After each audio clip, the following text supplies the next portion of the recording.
August 25th, 2014. Michael Brown is laid to rest by his family and friends. He was 18 and unarmed when gunned down by a white police officer in Ferguson, Missouri.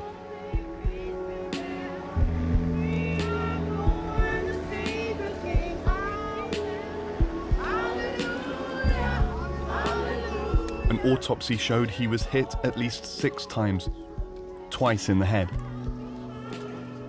His body lay on the street for over 4 hours.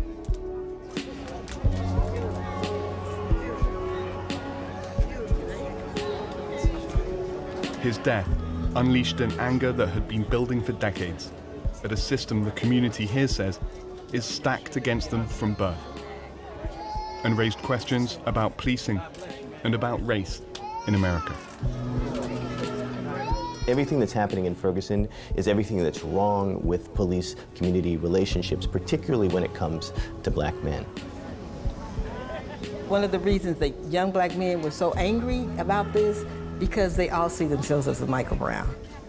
It could have been them. That anger would continue for months to come. But while the legal process ran its course, a community held back, watching and waiting for justice to be done.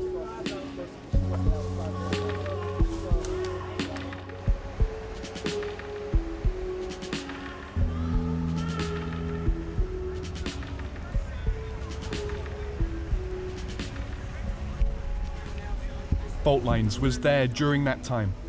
In this special extended episode, we look deeper into why so many here feel such injustice from those sworn to protect them.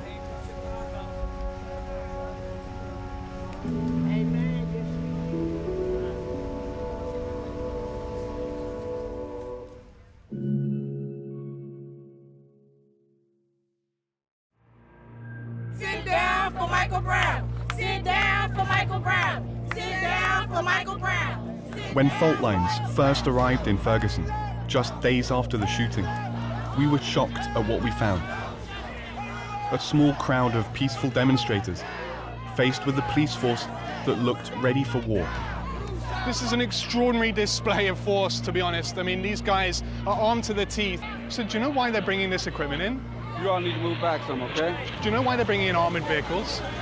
We are from here. Mike can't go home. Mike can't go home. We're not out here to start trouble. That's right. Please don't harass us. Don't do that in our faces. It wasn't hard to understand why the police response would be viewed as inflammatory. You don't think that's provoking? They provoking. They asked them to move out the street. Do you see any violence occurring right now? It's peaceful. They don't have to be here. Has it been like this the last few days? It's been like this for years. For years. This kind of policing? Yes. It's been like this for years. From birth.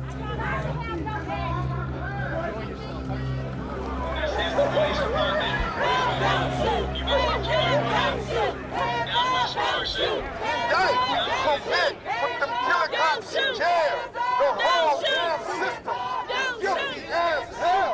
Indict, commit. You mean no longer be in the area. It is no longer a peaceful protest. You are not peacefully assembling. You must leave or be subject to arrest. It's funny, right? It's funny, right? They make us inhuman. What do you mean? What do you mean? Listen, they break us down. They try to strip us of every right as a human. We're supposed to be innocent until we're guilty. We're always guilty until we're innocent. You need to move now. That night quickly spiraled into what would be a turning point of the Ferguson story.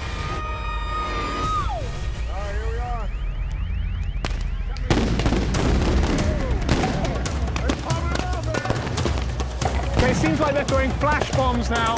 There's explosions going off. We're not quite sure what the police are firing, but the gas coming down too. We're going to get out of here. In a matter of hours, the streets went from peaceful protest and calls for justice to scenes out of a conflict zone.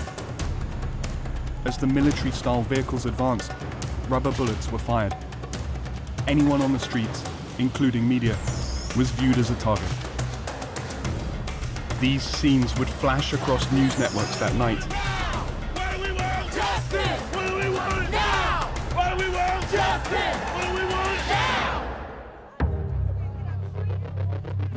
By the next morning, the nation was paying attention.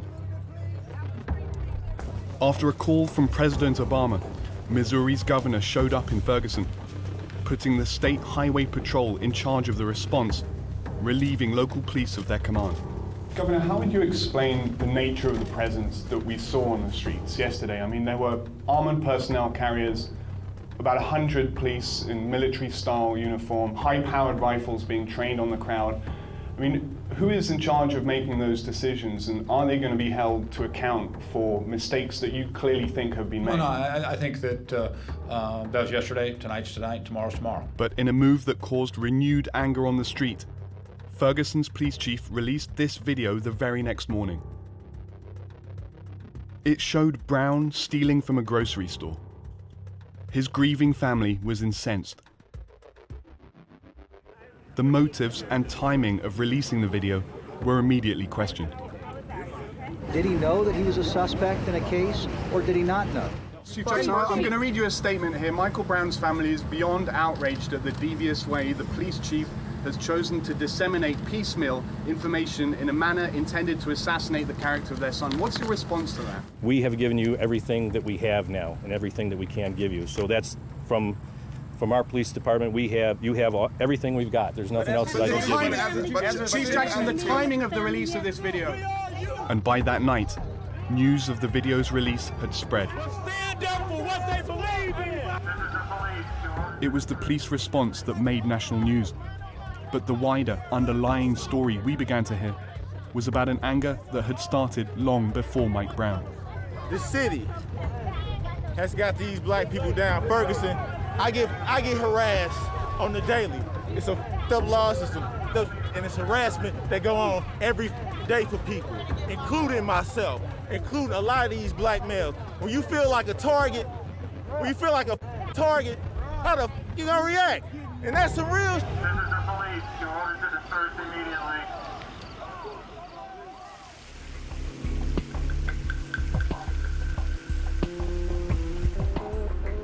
The shooting of Mike Brown sparked something in Ferguson. Why did it happen here? On the surface, the city looks like any quiet American suburb.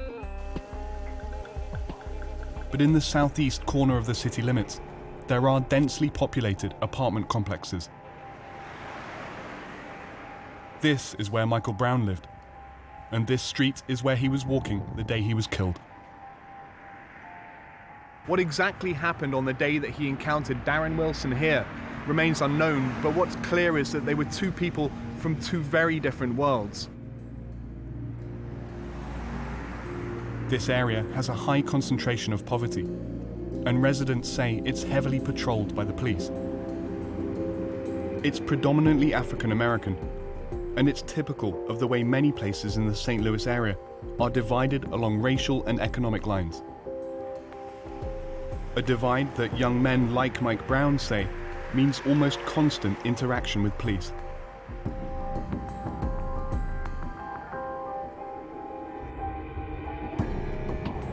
You got hit with a bullet?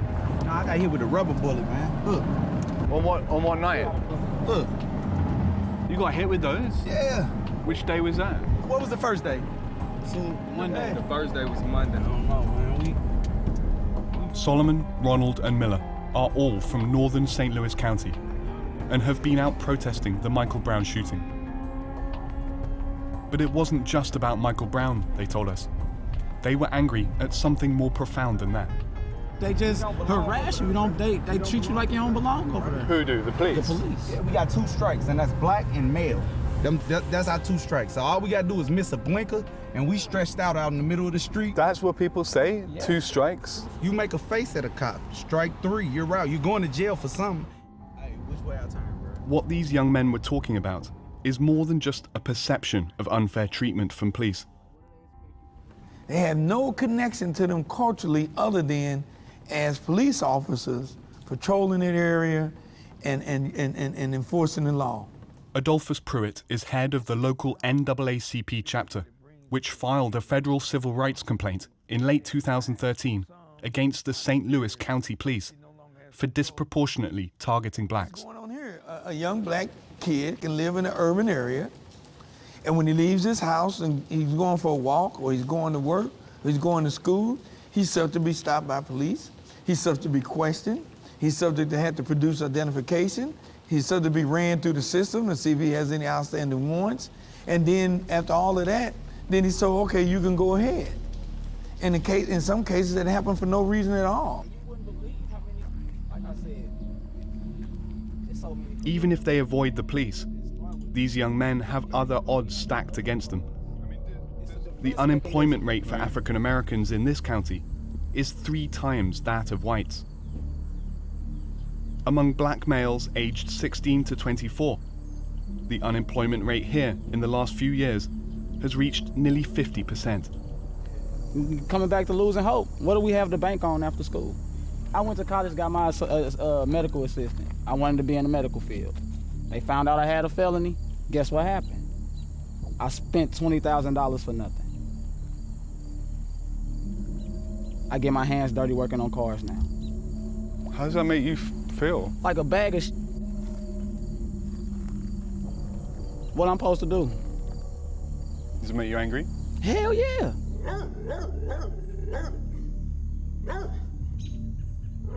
St. Louis is probably one of the most segregated communities in the country, both racially and socioeconomically. As African Americans move in, whites move out. And what happens also with that is some of the highest paying jobs, some of the best of living conditions go with them.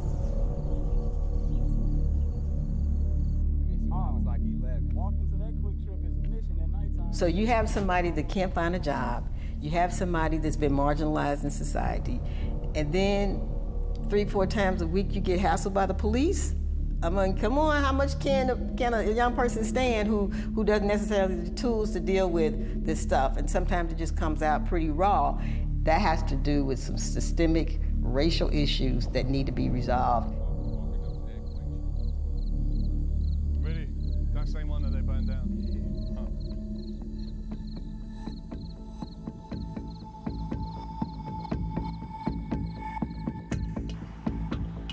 What people here told us is that police shootings like Michael Brown's are the most violent examples of a system of law enforcement that unfairly targets black people. African Americans in the St. Louis area are disproportionately stopped and searched by police on a regular basis. Many of those ticketed come from low-income backgrounds. They can end up in court for minor offenses, leading to a spiral of debt that is sometimes difficult to escape.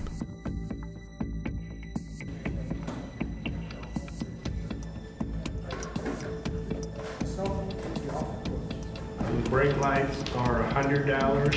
Driving while suspended is $200. The insurance is $100. You got $100 on each of the failure to appear. $10 on the seatbelt. See the clerk at the window. It is almost always the case that the judge and the prosecutor and the police are white and the defendants are black. Almost always, not every time, almost always.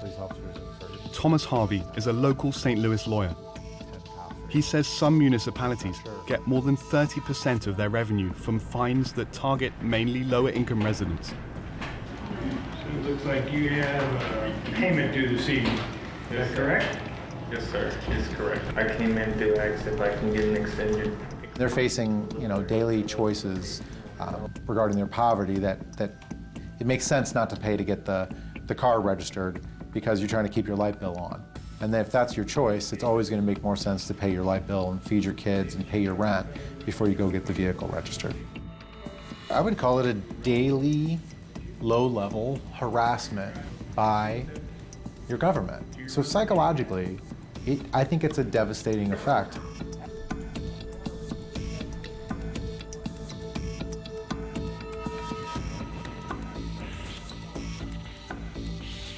I gotta strategize before I come out the house every day.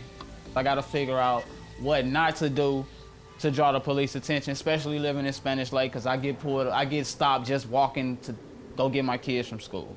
So I gotta figure out which route should I take. It's less police. Solomon himself has become stuck in a cycle of tickets and fines that he can't get out of. My kids still gotta go to the doctors. They still got doctor's appointments. Still gotta go to the grocery store. So yeah, I drive illegal. Every day. Illegal how? What do you mean? No license. Because Ferguson want $3,200 to get it back from a 15-year-old speeding ticket. How I'm supposed to pay that back? When won't nobody hire me? I can't pay that back. For Solomon, as for many in this community, Mike Brown was a symbol of an entire system that's unfairly tilted against black communities. In a white neighborhood, cop catch a kid stealing in the store, probably gonna take him to mom and dad. That's it. Take him to mom and dad's house. We don't get those chances. We get shot down. It's different. The laws are different. This world not for us. America anyway. It ain't for us.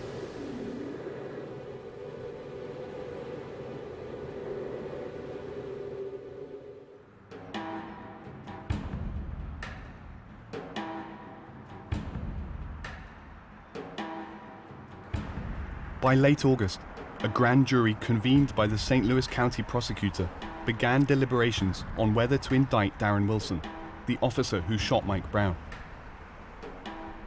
The Department of Justice and the FBI also launched federal investigations into the shooting and the practices of Ferguson's police department.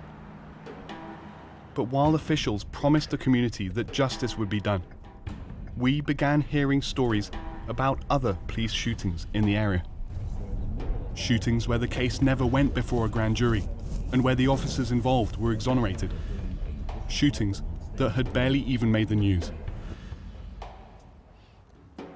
Who wrote that there? Probably one of Kerry's friends. In April 2013, St. Louis police tried to pull over 25-year-old Kerry Ball Jr. for a traffic violation. Kerry, who was carrying an illegal weapon, fled the scene first in his car and then by foot. Two officers chased him in pursuit. And at that point, he had a gun in his hand, and the police say that he was pointing it at them. The police say, yeah.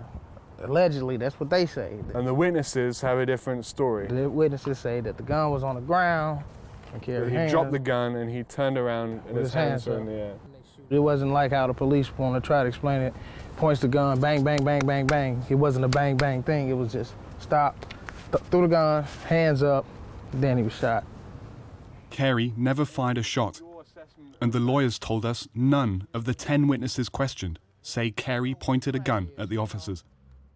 Kerry was struck at least 21 times. The family's lawyers say ballistic evidence suggests the police kept shooting as they stood over him. Look at this. See that spot there? Yeah. There it is right there. Yeah. So just come on back. This one as well, right? Yep. That's that one here.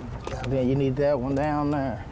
This is from where the officers' weapons were pointing. Straight down, through. So that went through Kerry's body. The St. Louis Police Department cleared the officers of any wrongdoing. An FBI review agreed with their findings. We requested comment from the police regarding Kerry's case, but received no response.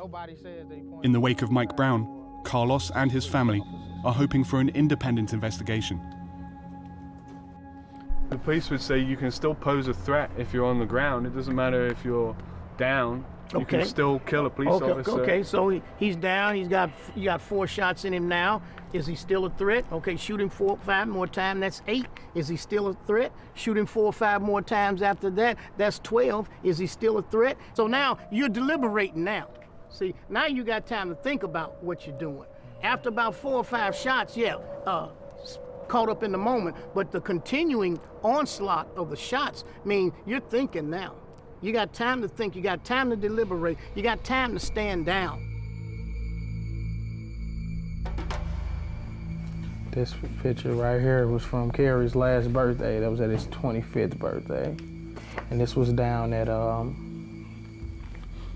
the party that they had that evening. Who's this? That's my mom. Which one's Carrie? That's my little brother Kevin, and that's Carrie. This is him? Yep. Carrie was an honors student at a local community college, 1 year from graduation. Right. Were you close? Very close. He was my best friend. We just a year apart. We almost did like everything together. There was more to Carrie than what, you know, the media want to say, you know, just because he had. Can't judge people just because he has a record.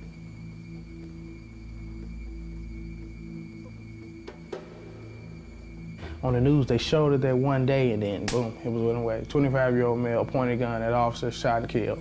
Now sports.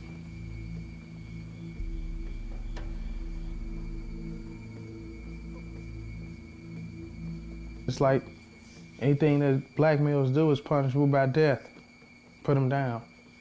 It's not. We're not treated fairly, I don't believe, by the police, period.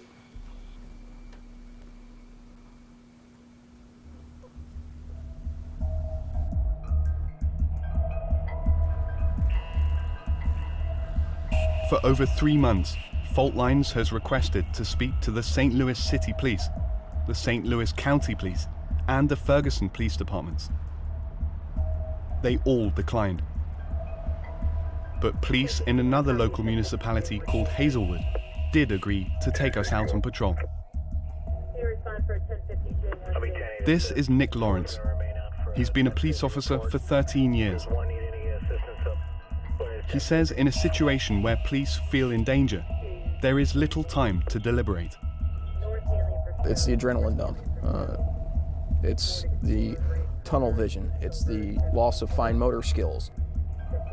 We asked Nick about something many in the community have been questioning since Mike Brown's death: the readiness of police to use deadly force. He tells us their training actually calls for it. We're trained to shoot center mass to stop the threat. So if you are a... Center mass? Center mass. I mean, the center mass of the body. So basically the chest. Does that make sense? When the threat is stopped, then you can go back to preserving life. But if your life is in danger, you're not expected to worry about the person who's trying to put your life in danger. You're not worried about his well-being until he is no longer a threat. Got your report number, please.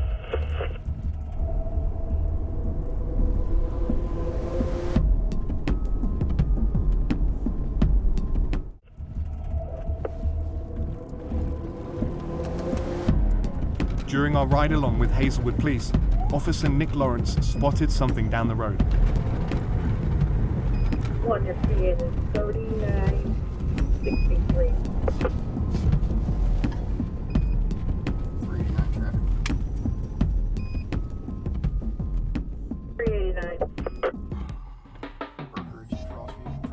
It's a traffic stop. It was the sort of minor violation we'd been hearing people complain about. Or he hasn't registered his vehicle, so okay, we'll see what that is. You know how that's said? Yep.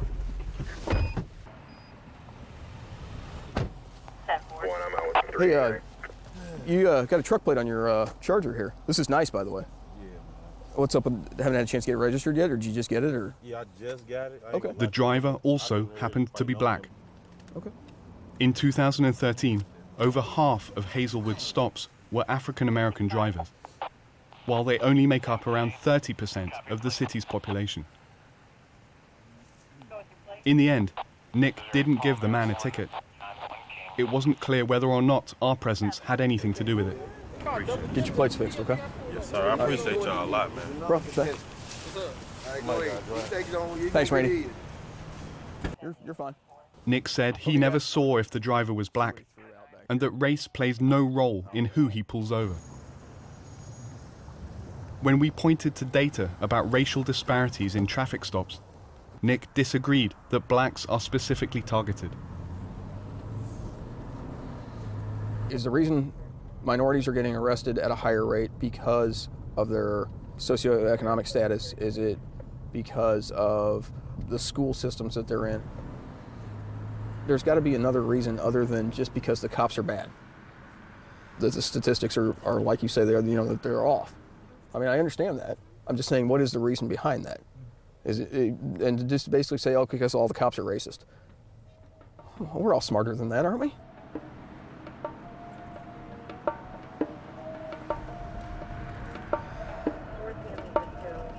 Hazelwood Police Department hasn't had any fatal officer-related shootings.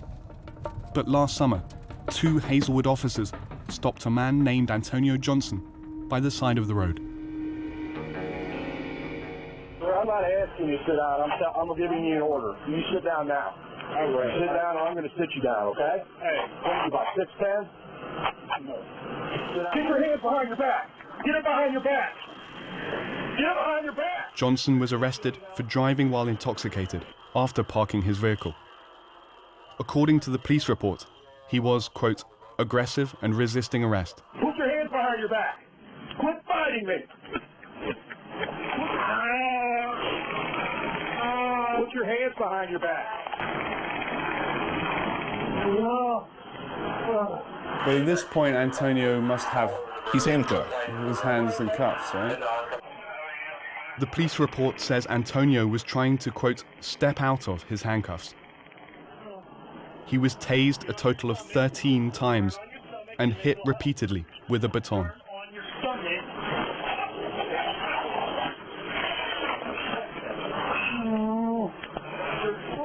The police had to call medical responders, or EMS, to the scene. His condition was so poor, in fact, that the EMS officer said to the arresting officers, can you please remove his handcuffs? We can't treat him if you've got these handcuffs on him. They said, no, we're not going to take them off. So they asked again, please take the handcuffs off. Again, they said no. They said they had never had a situation before where the police officers refused to remove the handcuffs. They said the condition that he was in, he wasn't aggressive, he wasn't fighting.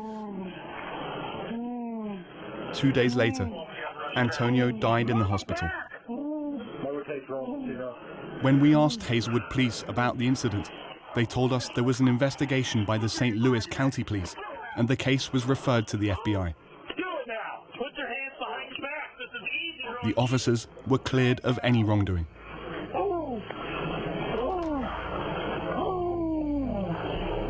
Antonio's mother and family are suing the Hazelwood Police Department.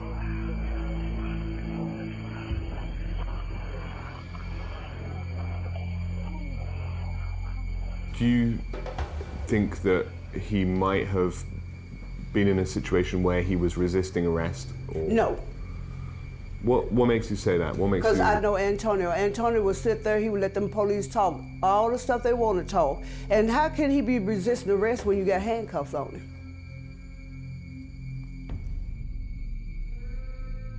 While we were at Antonio's mother's house, several family members showed up who'd been in the hospital room when he died.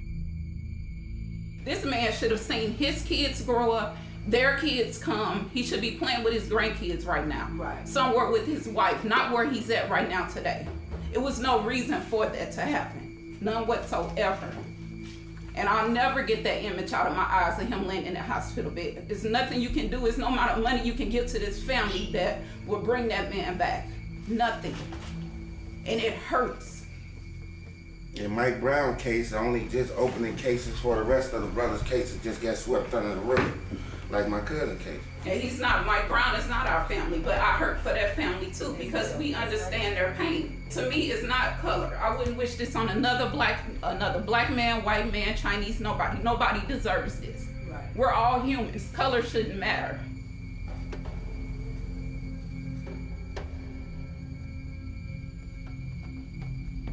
And everybody seems to know somebody that has encountered this kind of thing. Right. Everyone you talk to around here. Yeah. It's not just isolated cases. Right. Everyone knows somebody that's been killed by the police. Every year since 2009, I've lost a family member from the police. Yeah, from the police. In 2009, my uncle was killed on the south side by the police. 2011, my big brother was killed by the police. 2013, my father was killed by the police. Like every family that I know lost it be because of the police. And don't no officer be punished for it. No officer. Right. And like with the situation with Mike Brown, like a lot of other people got into that. These officers, they kill people and still be out here as an officer, and they can kill somebody else, and they know they gonna get away with it because nobody ain't gonna do nothing about it.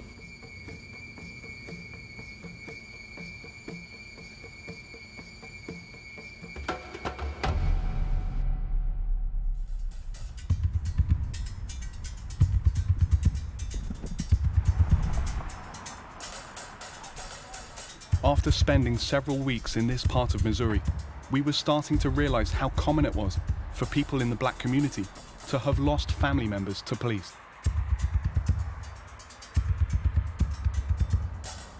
In fact, one night, it happened while we were out filming. We've just heard there's been another officer-involved shooting just this evening in a neighborhood just very close to here. So we're heading down to the scene right now. We've heard there's a crowd gathering and that a teenager has been shot and killed by the police. By the time we arrived, the St. Louis Police Department had already been tweeting out their version of events.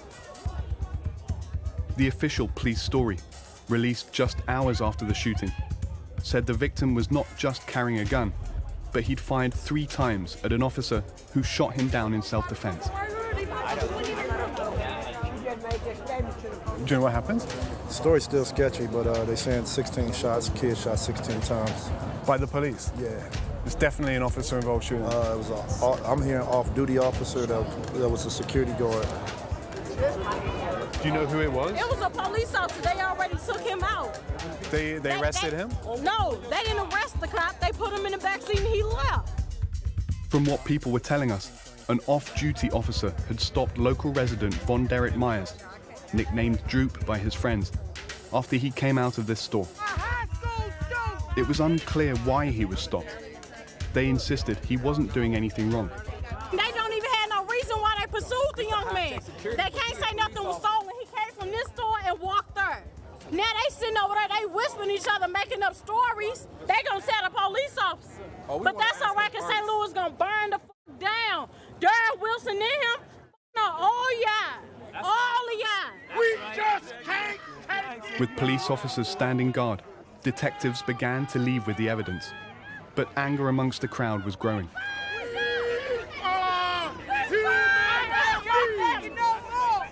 am Drew. I am Michael Brown.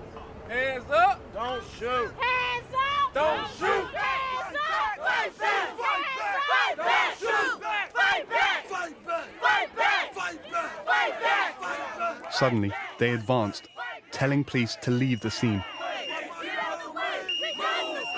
You can see the anger of the crowd. They're pushing the police back now. Some of the police vehicles have already left, and people are really riled up here. The tensions are extremely high on the streets. The visceral anger of those first few days after the shooting of Michael Brown seemed close at hand once again. Outraged at the police killing of another young black teenager, some in the crowd lost control.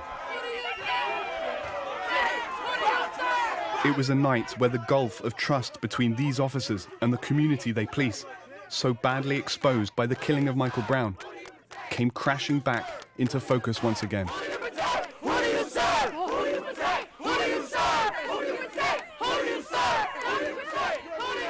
The police department and the city have promised a thorough review of the case. But the community here says they are tired of waiting for answers and that little is changing. Shoot, motherfucker. Shoot now. Shoot now. Shoot now, motherfucker. You bad? You bad? You bad? Oh, you want to crack us in your face, talking that real? How do you feel as a man? No respect, no accountability. Who do you protect? Who do you serve? Who do you protect? Who do you protect? Who do you protect? In the African American community, even the young kids see the police. Oh, here come the police. White people don't say that. You know, oh, I'm glad to see the officer. Black people in many instances are not. And white people will say, oh, that's because they've done something wrong. No, it's not. It's because of the culture and the climate that people have grown up in that caused them to fear that.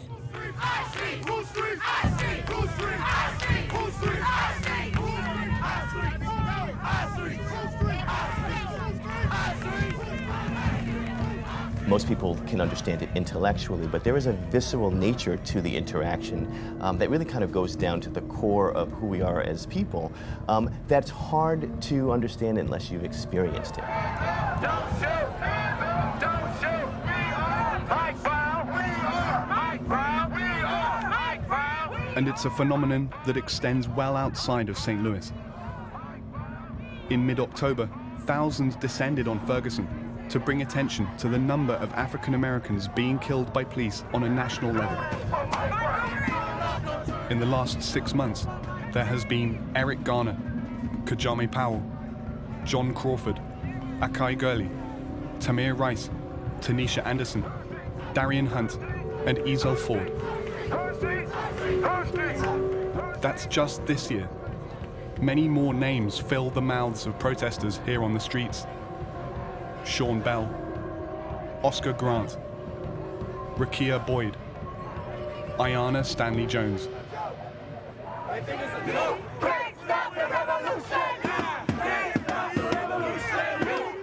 This is the new civil rights movement that's happening right now, and the ground zero is policing of black communities. There's no question about it. People are drawing connections that we drew 50 years ago in the civil rights movement, that this is a societal problem. This is not just a police department problem, and it's not just a county problem, and it's not just a sheriff problem. This is a societal problem because it happens all over the country. It happens constantly.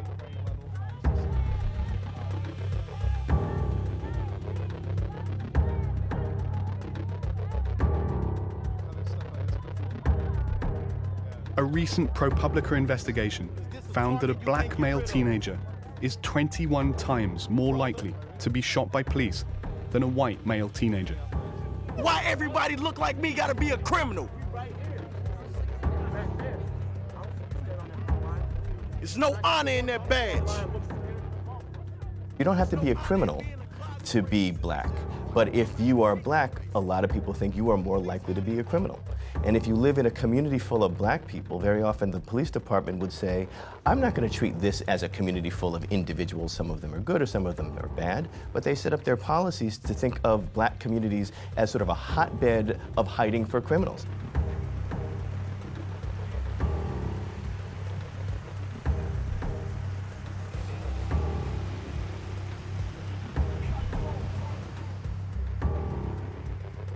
There is no comprehensive federal data on police officer shootings in the US, let alone the race of the victims. According to the FBI, there are about 400 justifiable police homicides every year. But this number is drastically low. Only a fraction of some 18,000 police agencies report their data because there is no requirement to do so.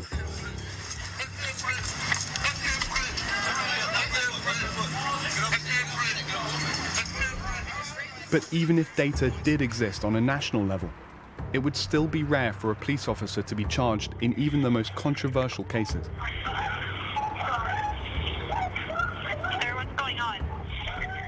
They don't just have a presumption of innocence, they have a super presumption of innocence. And they have that because I think it's hard for people to believe the men and women we hire to protect us would then go out and harm us.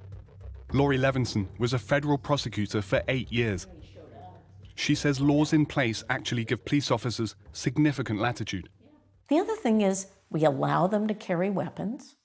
We have the sliding scale of use of force, so there's a lot of deference to when they decide to use the weapons. They're in dangerous situations that are fast evolving. We are loath to second guess them, and the legal standards are very high for convicting a police officer. So even if you charge them, it's not so easy to convict them. But there's also another major factor on if and how police are held to account: prosecutors. There's an inherent problem with local prosecutors going after, quote, one of their own, one of their local law enforcement, because these are the people they work with all the time. And in the back of their mind, they're thinking two things. One, I know these guys. By and large, they're good guys. Second, if I go after them too aggressively, what's going to happen to my cases in the future? So there's a very close relationship in a day-to-day thing. Then what happens if the police department person, the police officer, becomes the defendant? The question that we have to ask is that same relationship going to impede a fair and honest assessment of whether that police officer did something wrong? So leaving apart the platitudes of the politicians that say, oh, it's completely fair and impartial, we know that a lot of times it is not fair and impartial.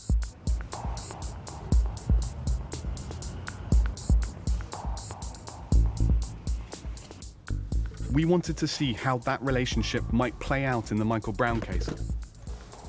In the past 10 years, records show there were 49 officer-related shootings in St. Louis County, 14 of them fatal.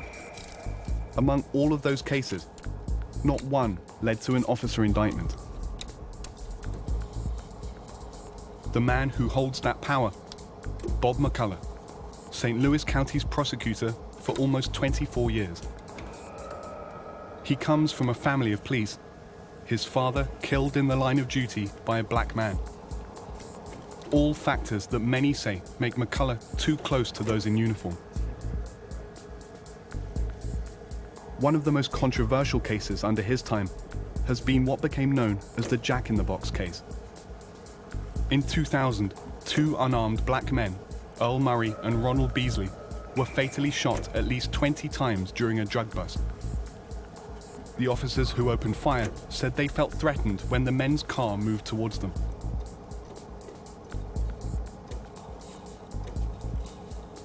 McCullough took the case to a grand jury.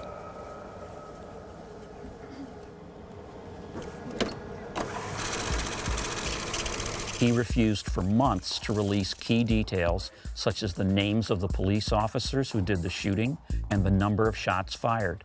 He called the two dead men bums. He refused all but the most cursory contact with the African American community, which was understandably upset by the police shooting of two African Americans.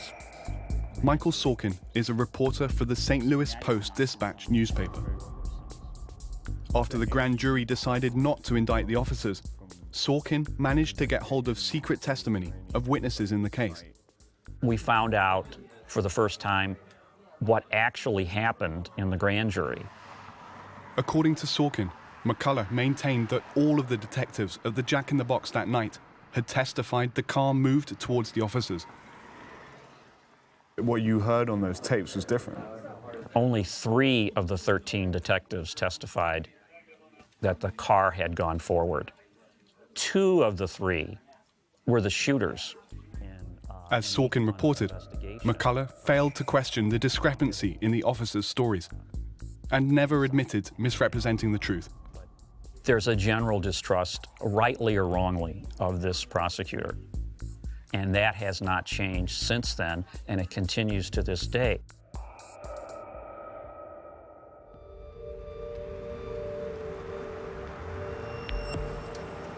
Behind closed doors, the latest grand jury called by Bob McCullough, the one for the killing of Michael Brown, dragged on for months. Demands for the prosecutor to recuse himself had been dismissed. There were 70 hours of witness testimony, hundreds of pages of notes. Former prosecutors were bewildered by the proceedings. That's not how we do it, and you know that's not how we do it. Any other time, it would not be happening like this. If he really wanted to indict Darren Wilson, he could get him indicted. It's just a probable cause hearing. It's not a trial. If he is, Gerald Christmas has dealt with numerous grand juries in the St. Louis area. He says the threshold is so low that an overwhelming majority of grand jury cases ends with an indictment. And the key factor is this. Ask all around this country, how often do prosecutors bring the defendant in to testify? We don't care what the defendant got to say. We're the prosecutor's office. We know that we have a case. That's the reason why we're going for an indictment, so we can move forward to trial. We don't need the defense version at this point. Darren Wilson testified for 4 hours in September. The final straw, Christmas said, for anyone with concerns over the impartiality of the prosecutor. I'm saying that you are too close to the police to think that you're going to aggressively prosecute them. And especially in a situation like this where it's such a close call, I'd be more comfortable with just an independent party who doesn't have all these same affiliations.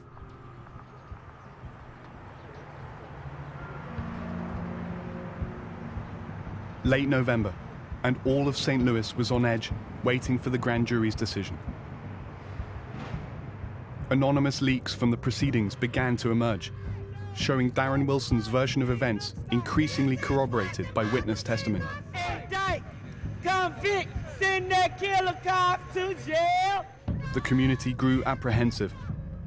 Missouri's governor had preemptively declared a state of emergency, activating hundreds of National Guard.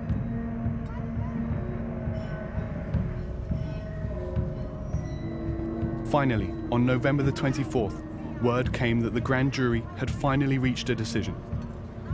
McCulloch himself would deliver the announcement. We'd made repeated attempts to speak to McCulloch about the process. Now, we were about to get the entire picture all at once.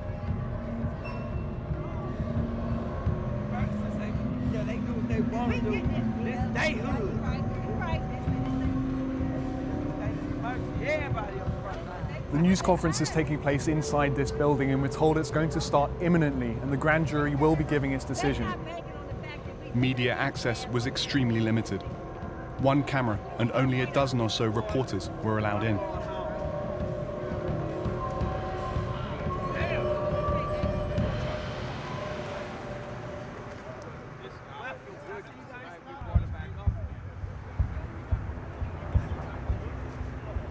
Outside, tension filled the air.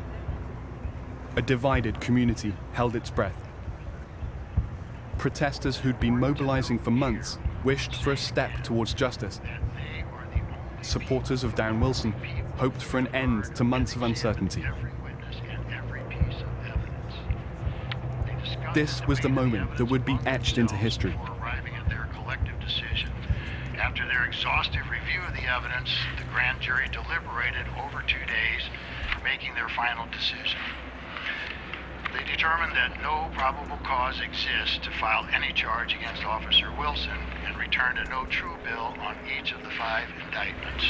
No indictment. Physical and scientific evidence examined by the grand jury, combined with the witness statements supported and substantiated by that physical No indictment. tells the accurate and tragic story of what happened. A very general synopsis of the testimony and physical evidence presented to the grand jury.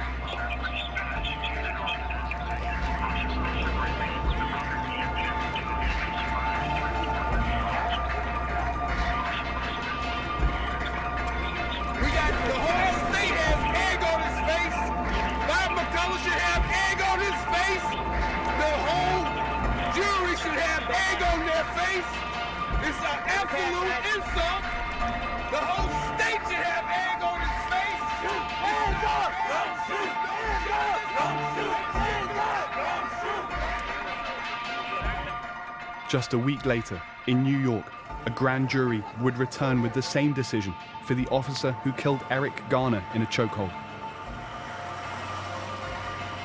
No indictments, no wrongdoing.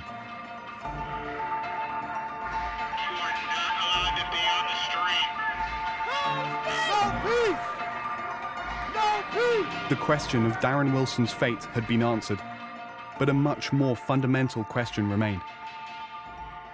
What changes? What does everything that's happened in Ferguson mean for preventing another Mike Brown?